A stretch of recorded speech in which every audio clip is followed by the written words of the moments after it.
não sentia nada. De repente, uma dor na barriga, pronto.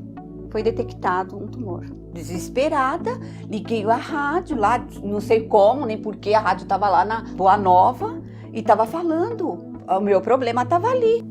Não pode de forma nenhuma a rádio, essa TV, Mundo Maior, terminar. De jeito nenhum. Temos Deus como pai e a doutrina como mãe.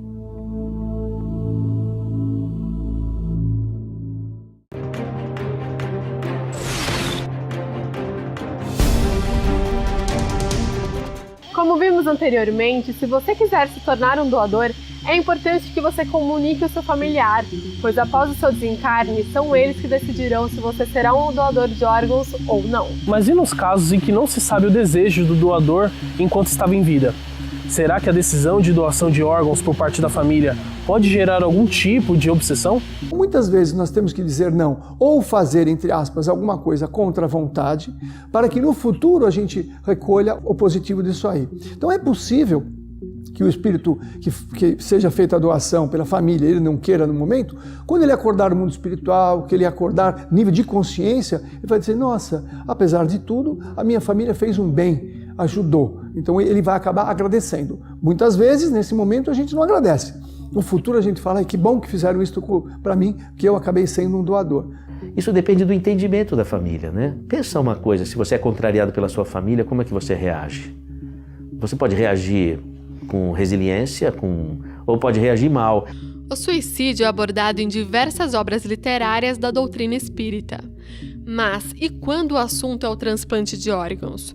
O suicida responde pela lei de causa e efeito ou evolui espiritualmente se o seu suicídio resulta no benefício de diversas vidas que dependem do transplante de órgãos? Muitos suicídios, eles acontecem sem a intencionalidade da pessoa. Por exemplo, eu tive uma paciente que ela começou a ouvir vozes e ver entidades espirituais que diziam para ela assim: nós queremos que você venha estar conosco, senão nós vamos atacar o seu irmão.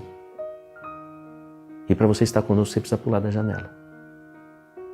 E ela tinha visões tão reais daquilo que ela começou a ficar em pânico com o que eles poderiam fazer com o irmão dela, espíritos.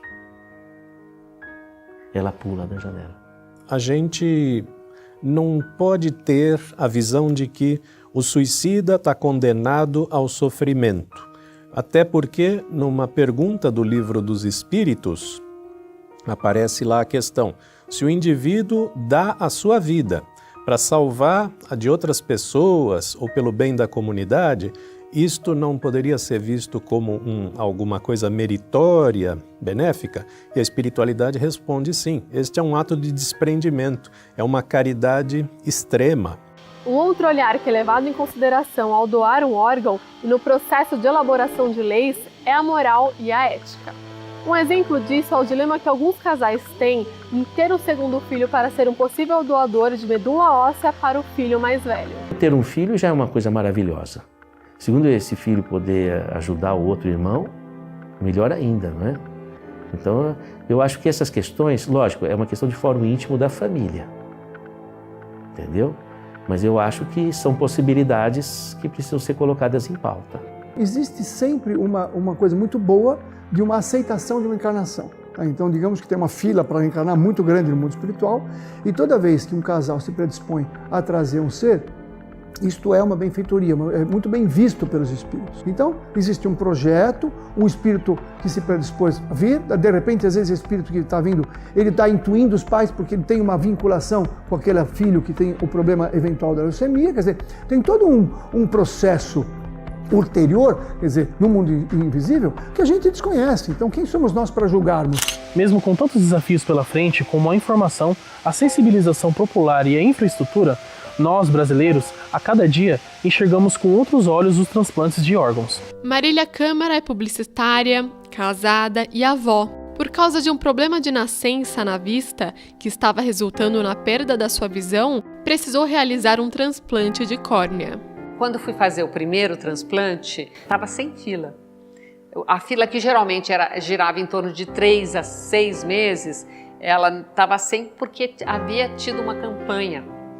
E essa campanha foi super bem sucedida. A conscientização da importância de doar os órgãos é fundamental para que mais vidas sejam salvas. Marília faz parte de um grupo de pessoas que faz campanha para conseguir informar e mostrar à população que muitas vidas dependem da generosidade de outras pessoas. Que eu acho fundamental que as pessoas entendam a importância da doação de órgãos. A pessoa tem que ter consciência que a partir do corpo dela, e quando ela não precisa mais desse corpo, ela pode beneficiar os outros. É uma coisa tão simples, mas muito difícil de entender.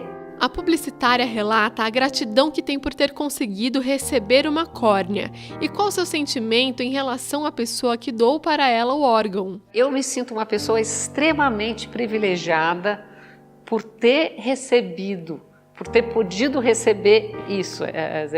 Uma pessoa, vamos dizer, teve que morrer, que falecer, para eu conseguir ter esse benefício.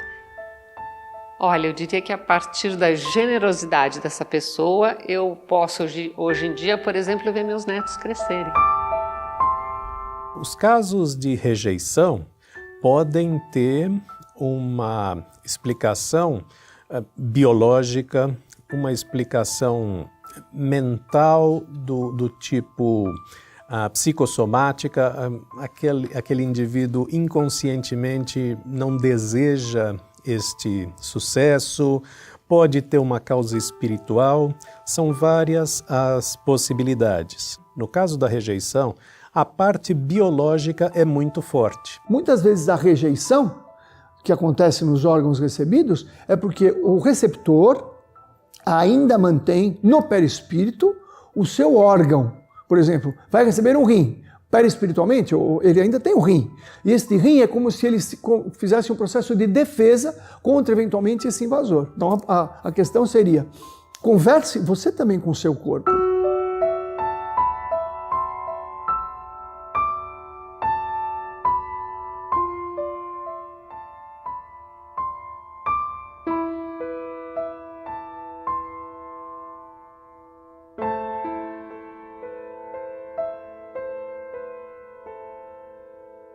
Da mesma maneira que você pode doar uma roupa entendendo, não preciso mais dessa roupa, e essa roupa vai fazer bem para alguém, você pode utilizar esse perfil para saber se nós estamos preparados para a doação de órgãos. É um momento, é uma situação muito importante. Muitas pessoas vão ter um propósito de vida, digamos, alongado, vão ter uma moratória, vão conseguir postergar, famílias inteiras são beneficiadas com essa questão. Então, eu diria, prepare-se e pense com carinho, para que você possa, ao desencarnar, saber que isto aqui vai voltar para a Terra, mas que vai ter uma continuidade de uma pessoa que vai ser muito feliz com isso. Então, se libertar da matéria, se libertar do corpo, não é?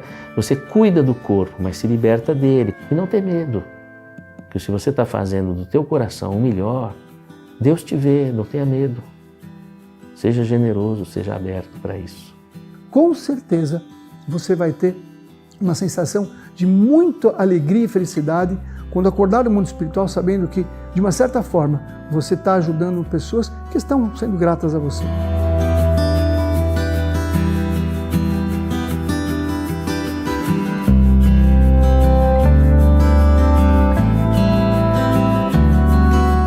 E o Mundo Mar Repórter de hoje fica por aqui. Dúvidas, críticas ou sugestões? Mande um e-mail para mundomarreporter@feal.com.br. E se você quiser ter mais conteúdos como esse, se inscreva no canal da TV Mundo Maior, ative o sininho e receba mais conteúdos como esse para que você se enriqueça mais com conteúdos da doutrina espírita. A gente se vê no próximo programa. Tchau, tchau!